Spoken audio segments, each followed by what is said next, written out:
Sam stood at the window of the upper deck, at the pinnacle of Twain Towers. The upper floors were full of denizens, and tables of food were prepared for the festivity. Sam held his glass, waiting, watching the newly lit orb glowing in the expanse. Thousands of ships floated between him and the glowing sphere, all waiting, all watching with him. The smell of Twain sat motionless beside him, its blinkless eyes staring out. "You are making progress, Sam," it said. Sam lifted his drink to his lips. "I try to every day." "You think the gate will work?" Sam nodded slightly. "I don't see why it wouldn't. We've been using that damn rift for years. We were using the storm for years. We were using forced engines for years. This is different," it replied. Sam looked over at the white serpent. "Yes, this time we have tamed it." Sam watched as it moved its eye to meet his. A flash in the distance illuminated them both, and they looked back out. Sam stepped closer to the thick window. A Sparrow dreadnought had made it through, seemingly intact. Sam's comm pinged. "Dam is asking access to your channel. Shall I put him through?" Orbit asked. "Of course. Let's hear him," Sam said. "Hey," Dam said. "Hey, you make it through all in one piece?" Sam asked. "Seems so. We ran through all systems checks 3 times already. Rift hole is stable. What do you think?" Sam thought for a moment. "Orbit put out a system message. Rift reported stable. Use at own risk and submit data. Get a sheath channel open with Erebus." Orbit appeared next to him. Older, wearing a glowing pinstripe suit. "Erebus and I are already in communication. There is minor distortions in the sheath causing some noise, but we can fine-tune that out. It does appear stable enough. Putting out you're all clear." Sam nodded at the hologram. "All right. Damn, we will have a berth waiting for you. See you soon." "I'll be right there," he replied. Sam met Dam on the gantry. The two clasped hands and pulled each other in for a hug. Sam looked past Dam at the horde of denizens filing off the ship into the Twain. "No Shineless?" Dam shook his head. "Too risky. If it failed, I didn't want to lose her." Sam patted him on the back, turning.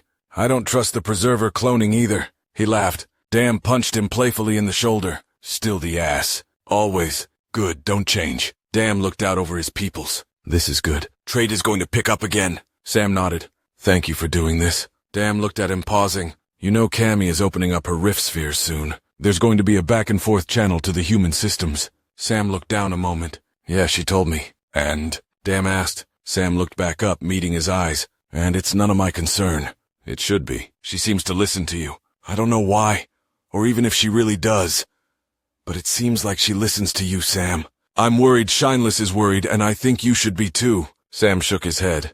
"Nah, I don't think I do. She does as we all do." "She what? You think you and I do what she does?" Sam started walking back toward Twain. Dam kept pace. Sam smiled. "Yeah, I think she does. She has her root beliefs and follows them no matter where they take her. Nothing you or I say has ever changed that."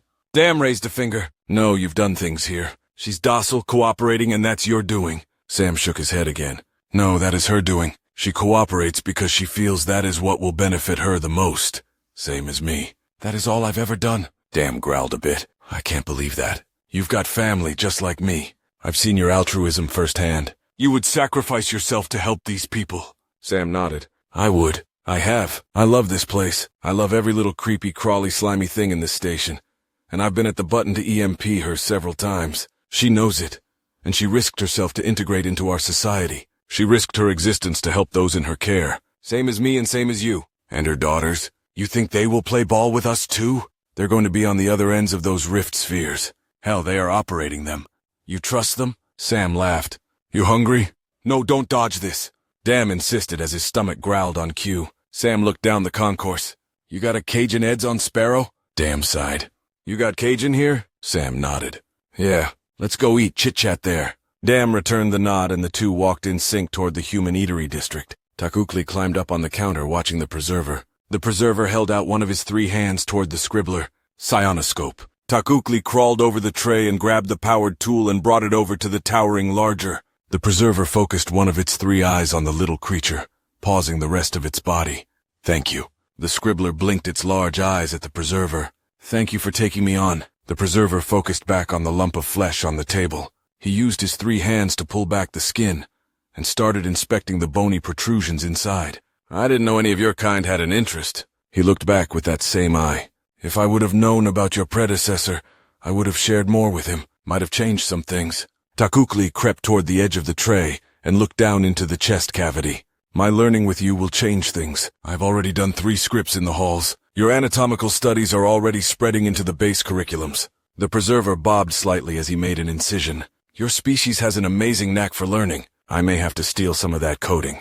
Please do. It would be interesting to see what other curiosities you come up with. The preserver paused and focused all 3 eyes on Takukli. Is that just your view? Or do you think others of your kinds feel the same? It is how you feel. Why would we feel different? The preserver lowered his hands.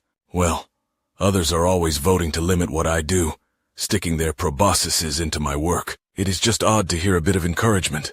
Well, you are a larger. Your kinds built this safe haven. All we ever wish to do is improve the colony, and you seem to have quite the tool set to assist in doing that. The preserver turned back to the body.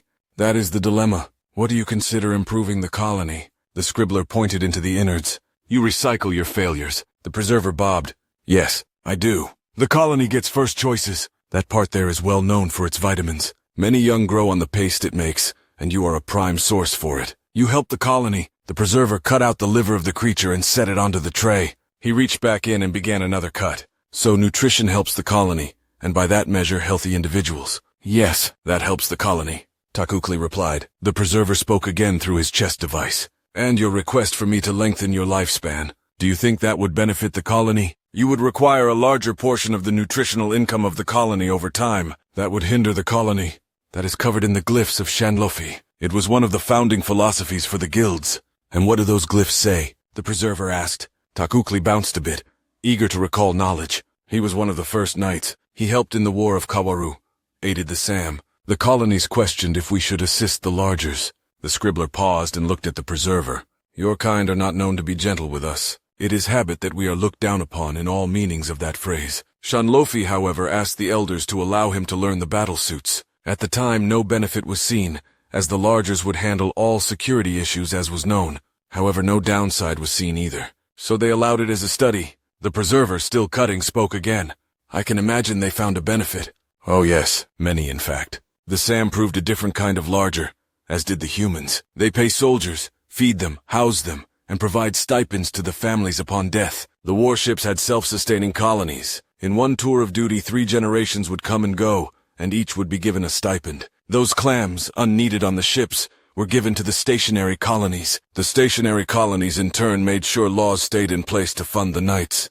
The preserver pulled out a large mound of fat and sat it on the tray. Successful experiment, and you're hoping your endeavor with me will pay off like that? Takukli waved his head up and down frantically. I indeed think it will. I have looked up all I can on you, and life extension is within your capabilities as well as the air. The preserver pivoted, looking at him with 2 eyes. Did you already go to the air? Takukli shook his head. No, you are my first choice. The preserver finished spinning around, focusing all 3 eyes at the scribbler. I like the way your mind works. I'll make a deal with you. Of course, name your price, Takukli replied. I will mend your short-lived little genome, and in return you help me on a project. Yes, the preserver bobbed. I didn't even state what the project is. Does not matter. I am eager to help a creature of your renown. The preserver cantered over to the sink and began washing his 3 hands. He kept an eye focused on the little scribbler. I am cataloging unknown gene combinations currently, extending the database for Sam's life project. Upon launch, I intend to go with him to seed systems. Our missions seem to align. Takukli sat down on the counter, thinking. He then looked up at the preserver. On consideration, I would have to talk to legal. This is a big endeavor, and I assume you would be paid for your help on the mission, correct? The preserver bobbed. Of course. I don't do anything for free. Then neither shall I. Would I be paid and fed like the knights? The preserver finished washing and cantered back over. I don't see why not. I know I'm going to be. The scribbler smiled, baring its rows of teeth. This sounds like success already. Do you have a time frame for my genome work? The preserver walked over to a refrigerator and pulled out a container holding a green yolk and drank it down. With 1 free eye in hand, he pointed at a hollow monitor that was running a program and counting down. Takukli walked over and watched. A red serpent spun in the corner as reams of genetic data sped across the screen. He turned and looked at the preserver. You have already started? The preserver walked over bobbing. He paused and looked at the red circular serpent eating its tail. My buddy here takes initiative. Quite a remarkable bit of code. We should have a treatment made up by cycle's end. Takukli stepped into the glowing blue hologram, looking up at the strands of DNA swirling around him. This is me. The preserver lowered himself down so his head was on the scribbler's level. It will be soon. Sam and Dan were seated in the back room of Cajun Fred's. The two sat, shelling crawfish and slurping out the fatty brains. Sam laughed as one squirted in Dam's eye. Good, aren't they? Dam nodded. It's weird. I've never had them. But I remember you having them and always loved them. It's always been bizarre having your leftover memories. Sam paused, looking over a spicy corncob. Well, were the memories accurate? Dam put another bit of tail meat in his mouth, nodding. Sam smiled, grabbing the cob.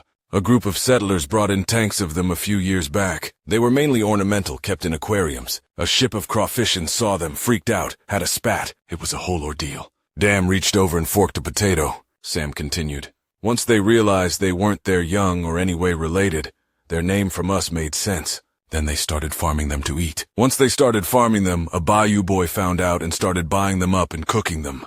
Dam cleared his mouth a bit. Cajun Freds. Sam nodded. Damn good, right? Dam laughed. Definitely. He's going to have to franchise with me on Sparrow. Sam chuckled and took another bite when the door opened. 3 red AIs and a commie droid pattered in. Cammy walked up to the table and bowed. Do you gentlemen mind if I join you? Sam and Dam waved at an open seat in unison, each still munching on some corn. Cammy settled her multiple skittering legs around the chair and smoothed her dress over it. Thank you for letting me join you. Dam stared at her. Sam took another bite. She waited, looking back and forth at them with her multiple eyes. Dam took a breath and leaned back. How can we help you, Cammy? Sam, I couldn't help but overhearing you two in the concourse. I wanted to thank you for your loyalty to me, and wished to share openly my plans concerning the rift portals. Sam finished his bite and looked at her. Well, you're welcome, I guess. It was a little rude of you to spy on us, though. Dam looked at her, and then at the little red girls dancing around the room. She's probably always spying Sam. Cammy nodded. Of course. I am data, essentially. It makes sense I'd generate more of it. Sam paused, listening to the whir of his mechanical lungs.